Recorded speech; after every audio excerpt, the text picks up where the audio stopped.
Welcome back, strange crew. You are tuned into another trip through life's deep cuts. We hope you enjoy the ride.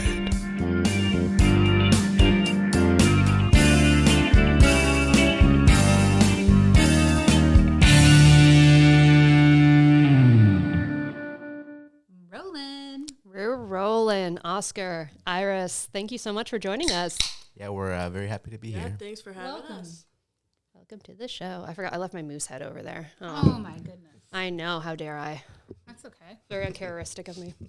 Very uncharacteristic. I know. Oh my goodness. I always have some sort of beverage. That is true. I can share. Don't worry. That's okay. I have Good. lots of ginger ale. You do. You have like a closet full.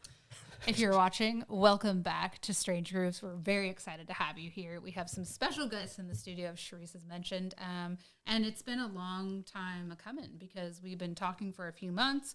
We're excited. You guys just had a wicked dinner, and now you're in the Strange Grooves HQ. So thank you so much for coming. We're excited to have you. Yes, we're very, very happy to be here. Belly's full and even better. ready to tell some stories. Even better. Yeah. Amazing. So I guess for people that are just tuning in and they never heard of the Chillteens before, tell us a little bit about the band, how you guys got together, and the type of music you play. Who are you? Who are you? Dun, dun, dun. So are you? There you go. it's a long question, long answer. I mean, Oh, gracious angel. Thank you. thank you, Christine. Thank you so much. I got my drink. So basically, Chillteens started as my solo project. I kind of got into recording, just recording myself. So I started recording like these little songs on my iPod Touch. I didn't have a phone back then. Oh, wow. And so I had this little iPod Touch and had GarageBand, and I kind of figured out how to record track by track on like through the mic. And it's hard. Yeah, but It's easy, but it's kind of hard but if you know it was really it was very interesting because I've been playing guitar in band since I was probably I think like grade 10 I think. Right. So it all started at FHS Battle of the Bands. Yeah. And so I loved playing music and I loved playing in bands, but then this recording thing, it did something for me. Gotcha. And so I started recording these little songs, and I also started singing. This was around 2014, and one of my friends who used to play in Tortue, Matt Blanchard, he was the drummer, and he used to hashtag Chillteens on like all his Instagram posts, and I thought it was so funny because he was a teen, Right. Yeah. And anyways, very funny, and I was like, wow, that's really funny. And I was actually a teen myself too, like a later teen, like 18, 19. Yeah. And those guys in Tortue were like in high school still. So I thought they were really funny. And then I kind of started putting together these songs, and I kind of like, I'm going to start singing my songs. Do you know what I mean? So it's scary when you first to start singing. That's fair. So then I just asked some friends to play the first show, and it was kind of like one of those rotating in my solo project. I would just get any bud who was around to kind of fill in on drums or, and actually my friend Aiden who sings and plays guitar now, he played every single instrument in Chillteens. So he started off playing bass, and then he moved on to guitar, and then he played drums for a little bit. And then now he's Must be nice to be a musician. That's something Charisse and I, we talk about probably every few episodes. If we could add one thing to our repertoire of skills, it would be just like playing music, but we like being able to catalog it and express it through the podcast, obviously, but like to hear that someone can play every instrument, like, oh man, that's so cool. Yeah. We love that. It kind of reminds me of totally random, but I remember it popped up on my Instagram feed, the guy from Wolfmother.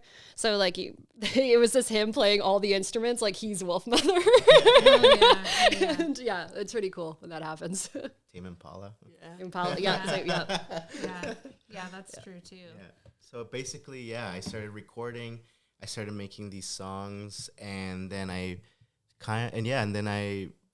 recorded my very first Chillteens album EP kind of thing. And I kind of did the same thing too, where I recorded everything on it. So I did the drums, the bass, the guitar. Aiden helped me he had a bit more experience with recording. So I was like, how do you do this? How do you mic, the drums? And he kind of took me step by step. And it was really fun. And I just got the bug. Like I just wanted to keep recording. And I put out that album in, I think it was 2017. And I made little tapes. I made like 100 little tapes. And that's wicked. And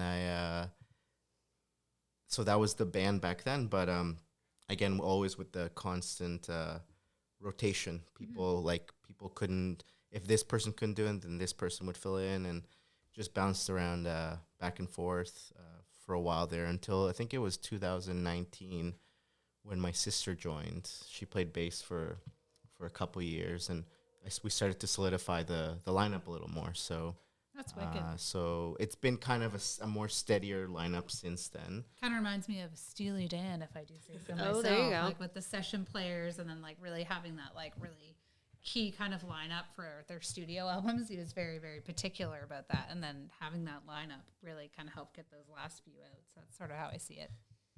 And then enter Iris Wolf. Hello, enter the chat. I saw Iris play with her high school band during Flourish Fest. What Flourish was that? Like 2019, 2020, maybe? Yeah. Seems like a lifetime ago, but it wasn't. No. So It's a basically, short time. I saw her play, and I was I looked at my sister, and I was like, "Who is that? That person is cool." And she was like, I love when that happens. Yeah, It's so rare. You're Yeah. just like, And so she was like, my sister was like, "Oh yeah, her name's Iris. I don't really know her, but that's her high school band." And I was like, kind of made a note in my head, because my sister was still playing with us then, and but I was like, I think I'm gonna play music with this person once they're of age. I was like 17. once they're a chill teen, but not 18. Yeah. Anyways, so then fast forward, we have this current lineup, and we're rock and rolling. That's great. Yes. So you guys recently you are in the process of recording a new album right now. Is that true? It's true. It's very true. Tell us a little bit about that. You're hearing it first on Strange Grooves. Yeah. We started like a month ago, maybe, at Shiftwork Studios in Fredericton. We kind of just went into the studio. We had like 2 songs solidified, and the rest we were kind of just making up as we go. So we have drums and bass and some synth for the new tracks, and we're going to keep working at it. Yeah. We kind of went in like, usually like the last album we put out, all those songs were already songs for like a couple of years, and we'd been incorporating them in our sets and playing them live, and they were done. So we were like, let's just put these out. We were supposed to record in 2020, but right, COVID. That happened. Yeah. That word. So then we kind of just held off for a little bit, and then we came back in 2021. We were like, let's just put something out, let's just do it for us, so that we can start working on new songs, because, the last album, Green Tea, we've been playing for years already, and it was getting a little bit tiring. So we were like, let's just get it out. It was very like small release. We played at the Cap. It was still when you had to sit with like tables. Yeah. And so that was it was chill. But those songs were ready. Whereas these, we only had 2 songs that were written, and then we have like 4 or 5 other more that are like, we went in with ideas, and we're working with my good friend Dylan Ward, who plays in Marion, and he's an incredible producer and recording engineer. And I was like, trying to figure out who in the area would be good to work with, who we trust, because when going and doing something like, we have ideas, we want to work with someone, we want to have that trust, and also that a person who knows your music. And Dylan is someone who knows Chillteens, and I know that he helped us record drums on the last one, and so he's been kind of like someone who I very much trust, that would give good input. Yeah, that's great. So anyway, we went in, we recorded bass drums, but we're just kind of figuring it out as we go. Yep. I find it interesting, so many people, whether like we're both like, in the business of helping people plan and, make sure that strategies are on point and that they have the right tools and things to kind of execute those visions. But I always find it equally inspiring that sometimes some of the work that we do is a bit ad hoc. Sometimes it's stuff happening on the fly. And I think it would be interesting to a lot of bands, if they're listening and haven't maybe gone into the studio before, they might think that they have to have all of their songs ready to go and that it just has to be that quick time in the studio and you're in and you're out or you've wasted a lot of money. Yeah. I think it's actually really cool that you guys are going in with 2 songs and then learning how things can kind of work and working with Dylan to kind of figure out where some of that inspiration can kind of bring you guys to creating the music too. So that way it's not just one way. Cause I mean, even some of the best bands are proud of some of their albums because they rushed it because it was a label pushing them to put out so many albums. And I think that's really cool. Would you have any advice for anyone who might be thinking about going that way with recording? Just be open. Really go with an open mind and be willing to. I have a rule with us, and it's we try everything. You know, so if I'm like not a huge fan of it. Like, for example, I'll give a little example. I was not a huge fan of we have a song called Glide. And not that I wasn't a huge fan of it, but it just wasn't it was a song that Aiden wrote. And I was like, I don't know how much I like it, and we would play it and I just didn't connect with it. I didn't connect with it initially. And now it's one of my favorite songs to play live. Everyone is like Glide is one of her best songs. But see, that's kind of where like open mind comes in. Right. It's like it actually might grow on you. This idea, this thing that you're like, you really have to go with an open mind so that like then it has the potential to actually be your favorite song. And how long did that take to kind of evolve that song to a point where you loved it? I think it's because I spent time with it and I was like, I'm going to write a part for myself that I'm going to fit myself into this song. Like myself. I just find that very inspiring. It's really inspiring. Fit myself into that song. I think that's something like whether like career, crazy days. We've been experiencing a lot of crazy days in the business, and I think it's just like that's a really good piece of advice. You find something that makes you that brings joy, that makes it yours. And I think to your point about like it was interesting how you say you weren't a fan of a song, but it grew on you. I think a lot of people experience that with music in general. Where you hear a song and you're like, I don't really like this, and then you keep hearing it so much, you're like, okay. I was like, recent example for me was like Taylor Swift's new album, Midnights. Listened to it, was super, I was like, meh. And then listened to it a couple more times. I'm like, this is amazing. So like, it's one of those things where I think it's a universal experience in a way. Someone's had a song that they hated and then ended up loving. Yeah. I think it also shows, the maturity and the dynamic of your band and how you guys can express, and communicate to each other. Yeah. And the fact that you can be open and say, I don't really connect with this, and let's try to find a way where we can, instead of just kind of pushing it off to the side or saying that it doesn't have any merit. We see that a lot, even with bands that we know that have been friends for 25 years, and they're very like cutthroat. And there's no room, and I think that that's why they've not grown or ever gone on tour. So if you guys are watching this, I'm talking about Chillin. Not naming names, we're not spilling tea this episode, but I'll put it out there. It's vague, right? But I'm just saying. Spilling tea. Yeah, vague tea. I think it's also like whereas like I think Aiden, so me and Aiden are the 2 songwriters in the band. We're very different in terms of songwriting. Like we have like our own styles, and when it's one of my songs, and when it's one of his.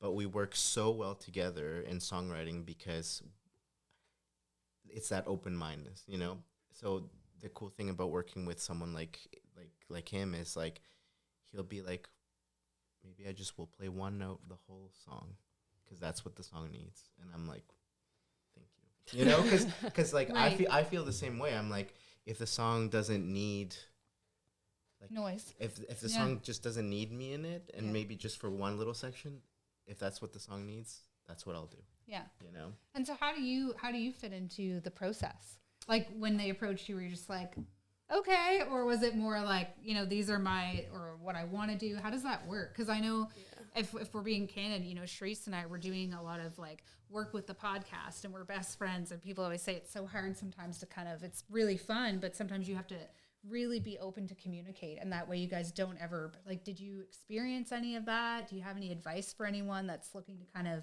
join forces and make dope things? Yeah, like, so I joined, like a little over a year ago. So I guess I kind of let Oscar guide me. Yeah. So for the first album, I learned those songs, and then with this album, I'm getting to like put my ideas forward. And in terms of the bass, like with that being like the second thing we record, I'm allowed to have like some freedom and kind of shape the beginnings of the songs. And that's really cool for me and really special.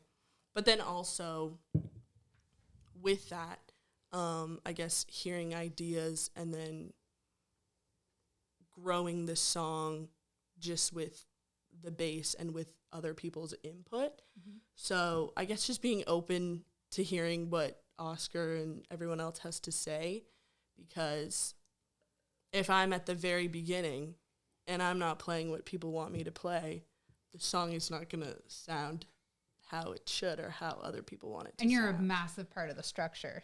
So, yeah. Yeah. You know, the bass. Big bass fan over here. Yeah, pretty so special. bass. I'm like, you know, most of the bands that I listen to are pretty bass dominant. Bass forward, Rocking yeah. the bass, man. Oh, same. Right. So, well, let's dig into that a little bit more, shall we? Because like I'm real curious about what your music inspirations are.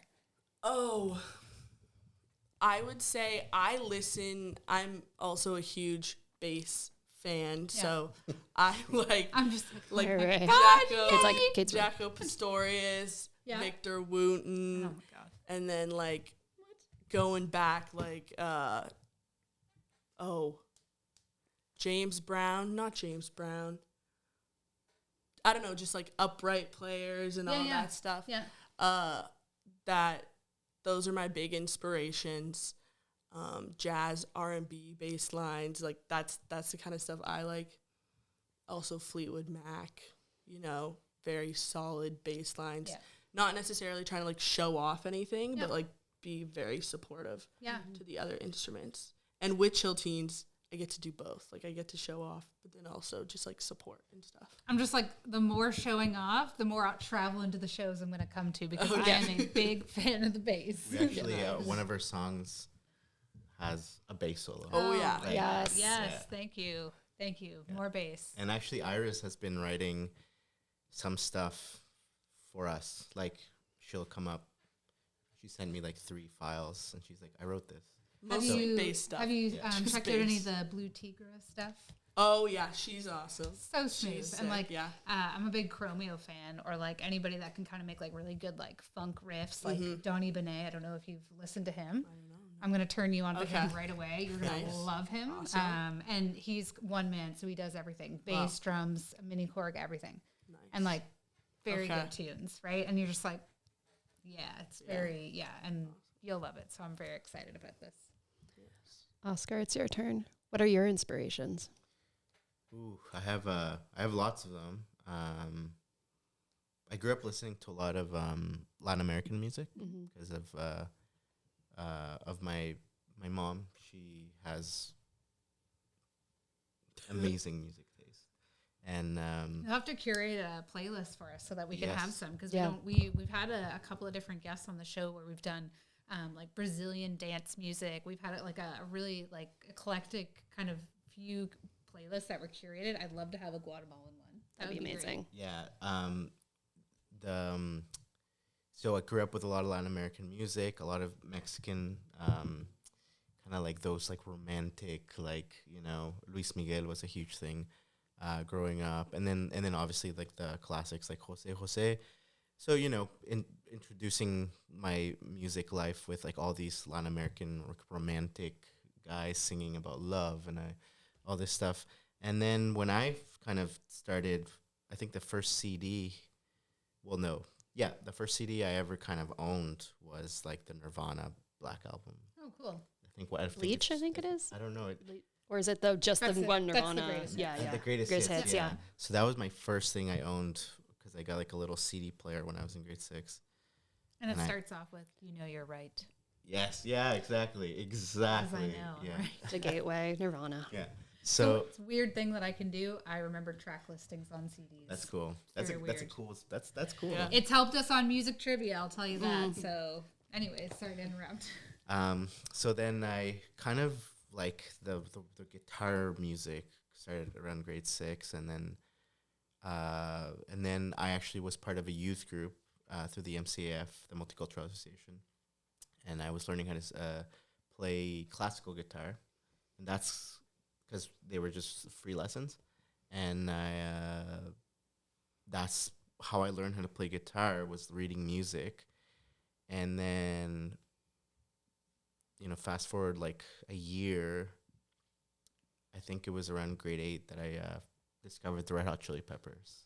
Nice. And that's kind of where like it's either downhill or uphill. I don't know. Yeah, that's fair. I don't know. That's fair. And I worked at Burger King that summer. Between summer of I think it was grade 9 or something. I worked at Burger King. I was 14, and I worked and I saved. And as soon as I had enough money to buy an electric guitar and an amp, I was like, I quit. And then I went to, it was called Music Stop back then. Went to Music Stop. Good. Oh, wow. Good old days. Yeah. And then I got myself a Fender Strat Sunburst because of John Frusciante, and a little Marshall practice amp. And It's like Andy says in The Office, you wish you knew you were in the good old days when you were in them. Right? And like when you think about it though, like I'm not saying, the best times of your life aren't ahead of you, but like, working at Burger King, just trying to get an amp, like, those were the simpler times. And like, we're always just like so eager to grow up and have more and be more motivated. It's and a create sham. amazing things, but it's like pretty exhausting. I'd go back to hanging in high school and like working at Giant Tiger again. Let's go. I'll go back. I'll be happy and I'll graduate high school. It'd be great. Be a whole different life. If I can turn back time. Right? Things would be very different, but it's okay. I digress, right?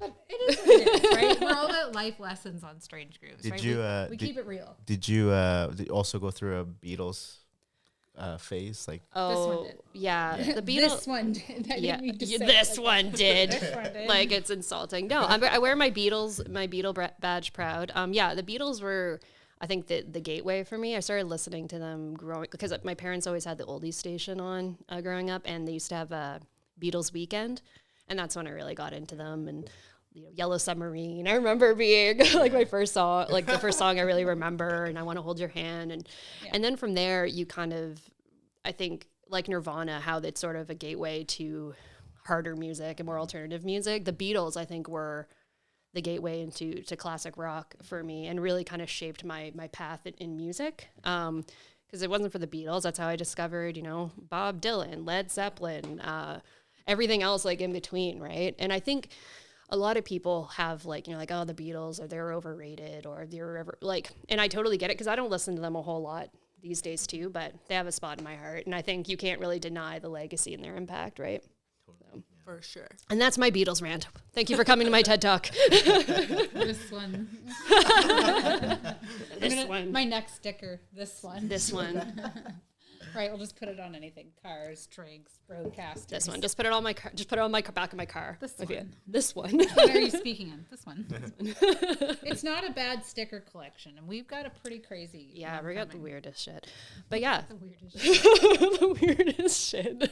Merch. It's true, yeah. Yeah. So were you had a Beatles phase? Huge. I think I'm still in Huge. it, I'd say. Yeah. I'm still in. I Okay. have this shirt, this Beatles shirt. You might know Oh, what yeah, I'm yeah, talking about. yeah. I almost wore it today. I wear it every other day. I do love the Beatles. Hell Wear yeah. it with pride, man. Yeah.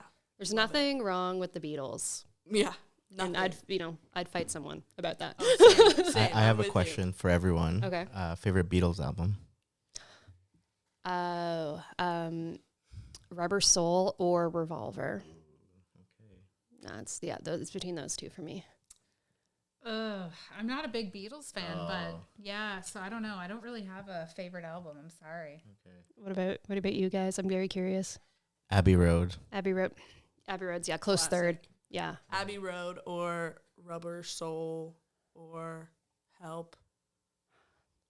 Starts naming all of All them. of them. All them. Yeah.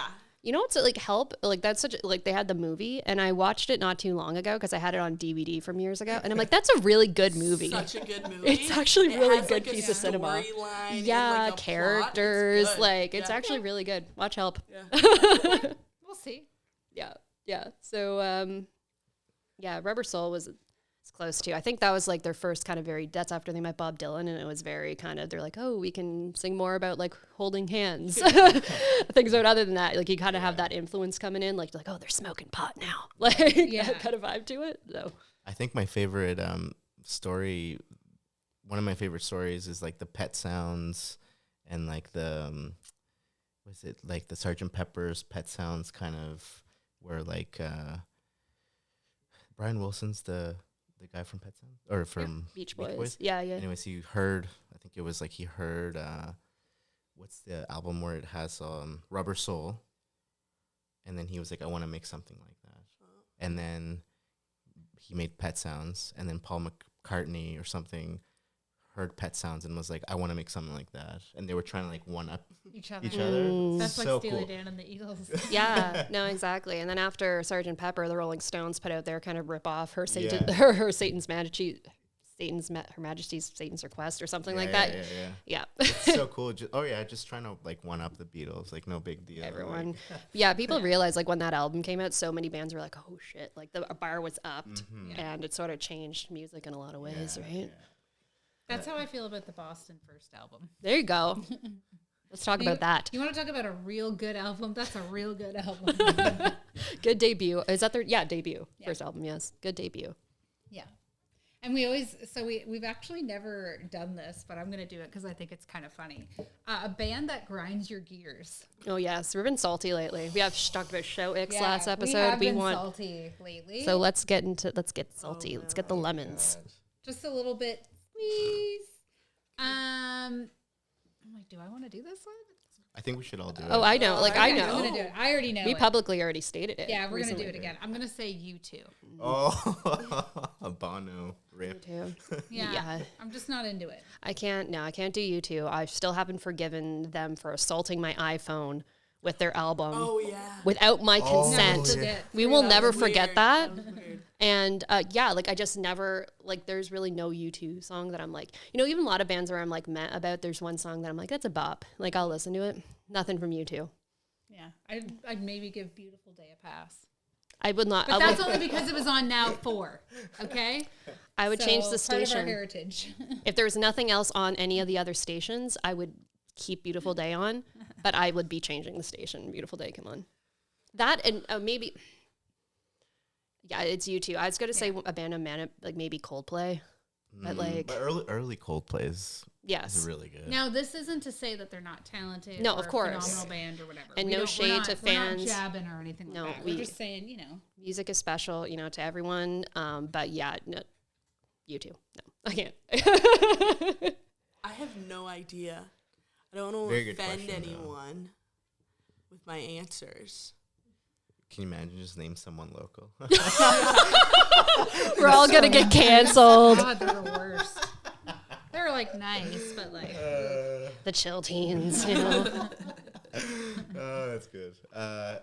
It's a good question, but I feel like I have a lot of answers and none of them can come. out of your To mouth me. right now. No, I'm just joking. Just You're just like, I don't want to say it. I don't want to say it. Yeah. oh man, that's a good question. I mean, like I've never been. I don't know. Like,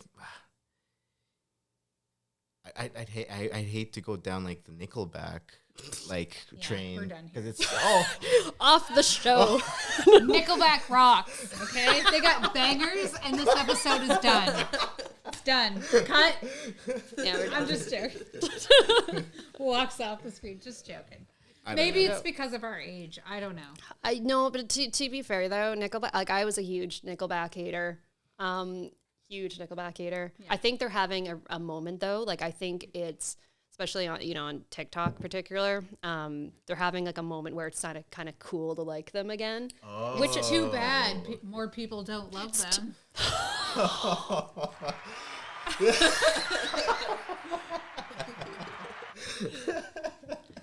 There's a drum. Hey, you guys want to know a fun fact? I'll give you a fun fact about Nickelback. Okay. All right. Chad Kroeger, every year for the past 12 years, he has been in a nativity scene in Alberta. Really? He loves being like all these different, like he's done Jesus, he's done it. But here's the thing. He never made it as a wise man. So last year was his last year. Oh. Stop it right now. What am I gonna do with you? Bring in the dad jokes. He brought it up. I was just ready for it. I don't know what to say. No, I get it. Yeah, that's fine. I'm sure I can find others, but I think that's like the one that I know that I'm not going to get in trouble for. Yeah, it's a safe option Yes, yeah. if you want to play it safe. From the majority, but maybe To be fair though, U2 is also pretty safe. Yeah. No, Yeah. harm no foul. Did you think of one? No, I don't. I feel like if I hear a song I don't like, I don't follow up with who it is or anything. I just ignore the song and the band. So I don't know. Fair enough. Do we throw them with the question? Sure. All right. So this is a famous Strange Grooves question. If you've listened, done your homework, you'd be prepared for this. Strange solitary sounds. You're stuck on a desert island and you can only bring 3 records with you. What would those records be and why? We practiced this while we were eating. I love that. Most people, I'm like, I could tell the people that listen to the show. The face happens and we're just like, we'll give you a second. We'll give you a second. No, I love this. You were prepared. You put thought in it. I'm ready. What are they? I'm excited. Do you want me to go? Go for it. All right. Okay, so I think I said Fleetwood Mac Rumors. Solid. That is Yep. for sure. We celebrate this. And then I think I said ABBA Voulez-Vous. Okay. Which, I'm coming to that island. because I'm I getting want a to boat think, and I'm coming over. Yeah, like you want it to be like uplifting, kind of. And then the third one was hard. I think like Always, the new album, I think Blue, Rev, that came to mind. Claro, Sling, that album came to mind. Is that 3?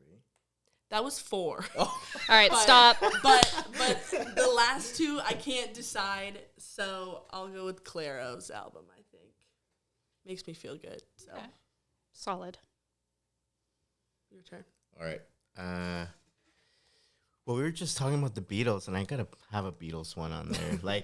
And I think I'm gonna go with Abbey Road because that B-sides on that record, like it's just nonstop, and it makes me feel good, So I'll bring Abbey Road, and then I'm gonna have this one on just because it's I love this record, this album. It's incredible. By The Locals, Grand Theft Bus, Birth of Confusion. Such a good Yes. Yes, I will bring that on an island with me. Such a good And I think another one that I was thinking about while we were eating is the Thelonious Monk solo album. It's like I don't know if you've seen it before. It's like he's got like the aviators, or he's like on a plane or something, and it's like a yellow background. I wrote a lot of essays and papers to that album. It was like just amazing because like it was one of those albums that you could just like listen to, like, and really pay attention to the parts, or you could just like have it in the background. Gotcha. Yeah. Okay. So those are my 3. Amazing. Thank you guys so much. We love that. That's prepared. I love that. So what's kind of coming up for you guys? You guys are recording. Do you have any shows coming up? Anything that, you'd want to promote or where people can catch you? Yeah, a very, I think, special one to us is we have an all-ages show at the Charlotte Street Art Center, May 12th, 13th? Yeah, May 12th next week. All ages in Fredericton. And then we have Who is it with? It is with the Marion duo. So Dylan and Jerry Faye, I think, just them two. And then Calabunga, who is a high school band. Yeah, we're very excited. That's awesome. That's awesome. And Cal, whose band is Calabunga, the guitarist, was part of Girls Rock Camp a few years ago. Oh, awesome. And now they have their own band, and it's super cool. That is so cool. Yes. Girls Rock Camp alumni. Yeah, Yes. that's so nice. So shout out Cal. Amazing. And then I'll do the next show. Yeah, I don't remember the dates. And then we have like a weekend run. We're coming here to St. John, May 26th. We're playing with Love Over and Sadie Nice. at Wasted Day Brewery. So come on out to that one. It's gonna be fun. That'll be a good one. And then we're playing in Sackville at the Legion with Absolute Losers and Mountain Climbers Expedition. And that's also an all-ages show as well. We love to see it. Yes. And after that, we are doing Flourish Fest, I think. I think that's like, and I'm going to spill the beans on this one. Why not? Strange exclusive. And we're doing a special set with Marion. We're going to do a seamless set with them. Ooh. Yes. So, Oh my God, that's great. So it's going to be really special, and you're not going to want to miss it. Hell yeah. Amazing. So if people want to stay in the loop, get info on these shows, keeping, to stay alert on when the new album's coming out, where can they find you? We're just mostly active on Instagram. I always forget about our Facebook. It's not linked. It's not linked with. If you're a parent, go on the Facebook page. Yeah. I try my hardest, but it's because it's not linked. Then I don't really go on Facebook that much. I'm like, You don't gotta tell me about the linked and the meta business. yeah. Next time on What Grinds Our Gears, Marketing Edition. It's so brutal. Why can't they just give us support? Anyways. And then aside from that, I think we're just gonna be chipping away at our album, working with Dylan, and I'm gonna do some of it at home as well. But it's gonna be produced by us and Dylan, and we don't really have a date right now, but I think it's gonna be done sometime in the fall. Perhaps we'll have some release date shows coming up soon, but right now it's kind of up in the air because but that's it. Amazing. Well, thank you both so much Yeah, for thank you for joining us. coming. This was such a fun conversation. And You're welcome back anytime. Anytime. If you're in the area, give us a shout. We're happy to have you in anytime. Nice. Awesome. Thank you so much. Yeah, thank I'm you. very happy that this happened. You Very too. excited about it. Yeah, Me we're too. honored. Oh my God. Oh, wow. We're honored. Oh my God. Oh, Stop it. shucks. Oh my goodness. Well, thank you everyone for listening. And until next time, Keep it's strange. Shooby-dooby-doo. Shooby-dooby. If you've enjoyed this, then you have to hit strangegrooves.com for more amazing content. To support this podcast and music community, go to patreon.com/strangegrooves. As always, keep it strange.